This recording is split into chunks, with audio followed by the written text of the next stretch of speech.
नमस्कार विद्यार्थी मित्रांनो, स्वागत आहे तुमचं आजच्या नवीन व्हिडिओमध्ये। तर आज आपण 7 सप्टेंबर 2024 च्या चालू घडामोडी पाहणार आहोत। तर यामध्ये आपण 10 प्रश्न आणि त्यांची महत्त्वाची माहिती पाहणार आहोत मित्रांनो।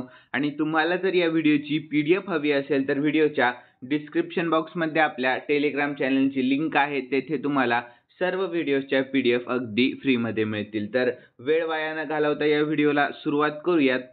तर या अगोदर आपण कालच्या चालू घडामोडी पाहून घेऊया। तर पहिला प्रश्न होता, अलीकडेच कोणत्या देशाचे राष्ट्रपती इमॅन्युएल मॅक्रॉन यांना ऑलिम्पिक ऑर्डरने सन्मानित करण्यात आलेले आहे? तर याचे योग्य उत्तर आहे फ्रान्सच्या। लक्षात ठेवा। पुढील प्रश्न आहे, अलीकडेच विस्तारा कोणत्या एअरलाइन्समध्ये विलीन होईल? तर एअर इंडिया या एअरलाइन्समध्ये विलीन होणार आहे। तर पुढील प्रश्न होता, राष्ट्रपती द्रौपदी मुर्मू यांनी विश्व शांती बुद्ध विहाराचे उद्घाटन कोणत्या राज्यामध्ये केलेले आहे? तर महाराष्ट्र या राज्यामध्ये केलेले आहे। लक्षात ठेवा। यानंतर पुढील प्रश्न आहे, इंग्लिश चॅनल ओलांडून एकट्याने पोहणारा सर्वात वृद्ध भारतीय कोण बनलेला आहे? तर सिद्धार्थ अग्रवाल बनलेला आहे। लक्षात ठेवा। यानंतर पुढील प्रश्न, T20 इंटरनॅशनल क्रिकेट इतिहासात कोणत्या देशाने सर्वाधिक पॉवर प्ले टोटल केलेले आहे? तर याचे योग्य उत्तर ऑस्ट्रेलिया या देशाने। पुढील प्रश्न, राष्ट्रीय शिक्षक दिन नुकताच कधी साजरा करण्यात आलेला होता? तर 5 सप्टेंबर रोजी। यानंतर पुढील प्रश्न, नुकतेच पॅरालिम्पिक मध्ये सुवर्ण जिंकणारा पहिला भारतीय तीरंदाज कोण बनलेला आहे? तर हरविंदर सिंग बनलेला आहे। लक्षात ठेवा।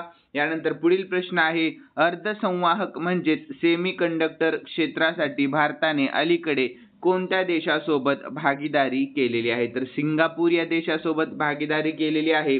यानंतर पुढील प्रश्न, नोटरी पोर्टल अलीकडे कोणी सुरू केले? तर अर्जुन राम मेघवाल यांनी सुरू केलेले आहे। यानंतर शेवटचा प्रश्न होता, नुकतेच भारतीय हवाई दलाचे उपप्रमुख कोण बनलेले आहेत? तर तेजिंदर सिंग बनलेले आहेत। लक्षात ठेवा। यानंतर मित्रांनो आपण आजच्या चालू घडामोडी जाणून घेऊया। तर पहिला प्रश्न आहे, सप्टेंबर 2024 मध्ये फ्रान्सचे पंतप्रधान म्हणून कोणाची नियुक्ती करण्यात आलेली आहे? तर याचे योग्य उत्तर ऑप्शन ए मिशेल बार्नियर यांची। कोणाची? मिशेल बार्नियर यांची। ठीक आहे। तर याविषयी आपण शॉर्टमध्ये महत्त्वाची माहिती देखील जाणून घेऊयात। तर फ्रान्सचे राष्ट्रपती इमॅन्युएल मॅक्रॉन यांनी माजी EU ब्रेक्झिट वार्ताकाल मिशेल बार्नियर यांची देशाचे नवीन पंतप्रधान म्हणून नियुक्ती केलेली आहे। तर 73 वर्षीय मिशेल बार्नियर हे फ्रान्सच्या आधुनिक राजकीय इतिहासातील सर्वात वयस्कर पंतप्रधान आहेत, जे गॅब्रिएल अटल यांच्यानंतर आलेले आहेत। लक्षात ठेवा। तर यानंतर आपण फ्रान्स विषयी महत्त्वाची माहिती जाणून घेऊया। तर फ्रान्स हा देश युरोपमध्ये आहे आणि फ्रान्सची राजधानी पॅरिस आहे। लक्षात ठेवा। आणि चलन युरो। यानंतर राष्ट्रपती आहेत सध्याचे इमॅन्युएल मॅक्रॉन आणि पंतप्रधान आहेत मिशेल बार्नियर। ठीक आहे। लक्षात ठेवा। यानंतर पुढील प्रश्न आहे दुसरा, भारतीय लष्कर आणि अमेरिकन सैन्य यांच्यात 20वा युद्धाभ्यास कोठे आयोजित करण्यात आलेला आहे? तर याचे योग्य उत्तर ऑप्शन बी राजस्थान मध्ये करण्यात आलेला आहे। लक्षात ठेवा।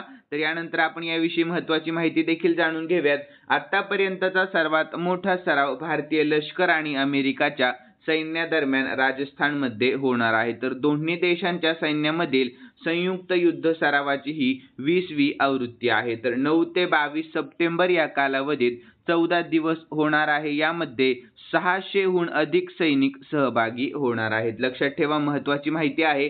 तर गेल्या वर्षी संयुक्त सैन्य सरावची 19वी आवृत्ती अलास्का USA येथे आयोजित करण्यात आलेली होती। तर या सरावाचा उद्देश दोन्ही सैन्यांची आंतर कार्यक्षमता वाढवणे आणि त्यांची परिचलन क्षमता मजबूत करणे हा आहे। तर यानंतर पुढील प्रश्न तिसरा आहे, पहिला इंटरनॅशनल सोलर फेस्टिवल कोठे आयोजित करण्यात आलेला आहे? तर याचे योग्य उत्तर ऑप्शन डी नवी दिल्ली येथे आयोजित करण्यात आलेला आहे। तर याविषयी आपण महत्त्वाची माहिती जाणून घेऊयात। इंटरनॅशनल सोलर अलायन्स म्हणजेच ISA द्वारे आयोजित पहिला आंतरराष्ट्रीय सौर महोत्सव नवी दिल्ली येथे आयोजित करण्यात आलेला आहे। तर कार्यक्रमात सौर शहर टूर आणि आभासी वास्तविकता अनुभव यासारख्या तल्लीन क्रियाकल्पांचा समावेश आहे। तर यानंतर पुढील पॉइंट आहे, शाश्वत विकासाला चालना देणे आणि जागतिक ऊर्जा आव्हानांचा सामना करण्यासाठी सौर ऊर्जेचे महत्त्व अधोरेखित करणे हे त्यांचे उद्दिष्ट आहे। तर यानंतर आपण इंटरनॅशनल सोलर अलायन्स म्हणजेच ISA विषयी महत्त्वाची माहिती जाणून घेऊया। तर स्थापना आहे 30 नोव्हेंबर 2015 मध्ये मुख्यालय गुरुग्राम हरियाणा येथे आहे आणि सध्याचे महासंचालक कोण आहेत?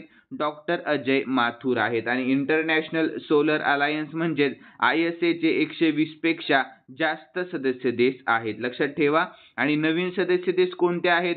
माल्टा, रोमानिया, पॅराग्वे आणि स्पेन, लक्षात ठेवा.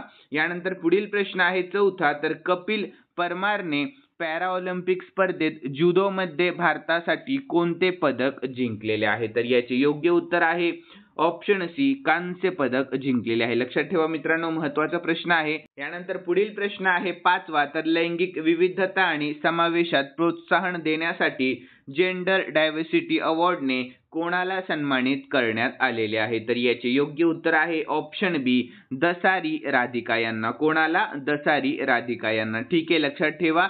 तर याविषयी आपण महत्त्वाची माहिती जाणून घेऊया. तर इंडियन स्टील असोसिएशन म्हणजेच ISA ने नवी दिल्ली येथे आयोजित इंडियन स्टील समिट 2024 मध्ये राष्ट्रीय इस्पात निगम लिमिटेड म्हणजेच RINL च्या उपमहाव्यवस्थापक म्हणजेच HR डॉक्टर दसारी राधिका यांना प्रतिष्ठित लिंग विविधता पुरस्काराने सन्मानित केलेले आहे. तर पोलाद उद्योगातील लैंगिक विविधता आणि समावेशात प्रोत्साहन देण्यासाठी हा सन्मान देण्यात आलेला आहे, लक्षात ठेवा.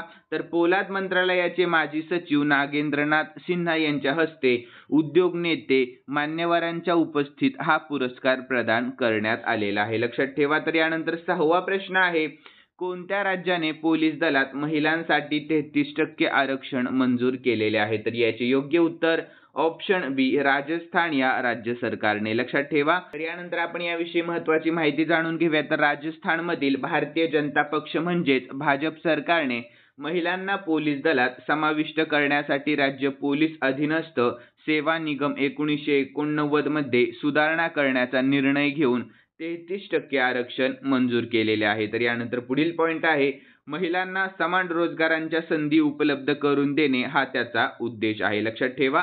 तर यानंतर आपण राजस्थान विषयी महत्त्वाची माहिती जाणून घेऊया. तर स्थापना झालेली आहे राजस्थानची 30 मार्च 1949 मध्ये. राजधानी आहे जयपूर आणि सध्याचे मुख्यमंत्री कोण आहेत? भजनलाल शर्मा आहेत आणि राज्यपाल हरिभाऊ किसनराव बागडे आहेत, लक्षात ठेवा. यानंतर सातवा प्रश्न आहे, भारतीय नौदलाने कोणत्या देशाच्या नौदलाला संकटाच्या किंवा अपघाताच्या वेळी पाणबुडीच्या कर्मचाऱ्यांना वाचवण्यासाठी त्या देशाची मदत करण्याचा करार केलेला आहे? महत्त्वाचा प्रश्न आहे.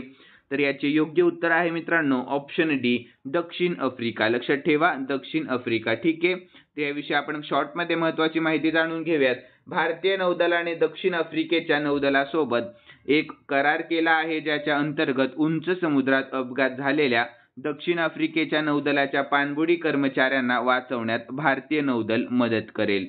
तर दोन्ही नौदलांमधील या करारामुळे भारत आणि दक्षिण आफ्रिका यांच्यातील दीर्घकालीन सागरी संबंध अधिक दृढ होतील, लक्षात ठेवा.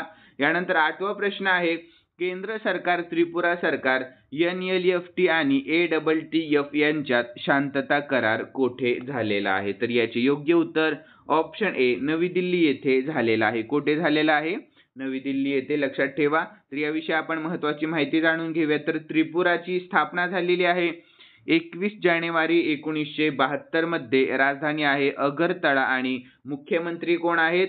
मणिक सहा आहेत, लक्षात ठेवा मित्रांनो. आणि राज्यपाल सध्याचे नल्लू इंद्रसेना रेड्डी आहेत, लक्षात ठेवा. यानंतर नववा प्रश्न आहे, कृषी आणि ग्रामीण विकास क्षेत्रातील स्टार्टअप्सना समर्थन देण्यासाठी ॲग्रीश्युअर फंड कोणी सुरू केलेला आहे? तर मित्रांनो हा प्रश्न आपण सरावासाठी घेतलेला आहे. तर याचे योग्य उत्तर ऑप्शन बी, शिवराज सिंह चौहान यांनी, लक्षात ठेवा. कोणी? तर शिवराज सिंह चौहान यांनी. महत्त्वाचा प्रश्न आहे, प्रश्नाकडे लक्ष द्या. तर याविषयी आपण महत्त्वाची माहिती जाणून घेऊयात.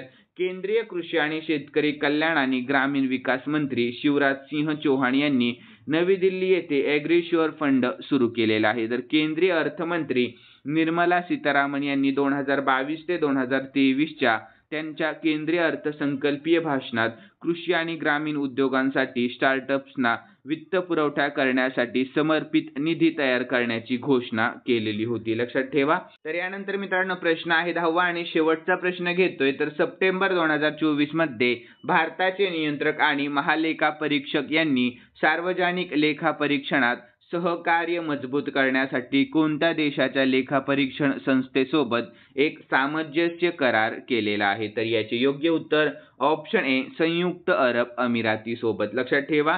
तर याविषयी आपण महत्त्वाची माहिती जाणून घेऊया. तर भारताचे नियंत्रक आणि महालेखापरीक्षक म्हणजेच CAG ने सार्वजनिक क्षेत्रातील लेखापरीक्षणात सहकार्याला चालना देण्यासाठी संयुक्त अरब अमिराती उत्तरदायित्व प्राधिकरणासोबत सामंजस्य करार म्हणजे MOU वर स्वाक्षरी केलेली आहे.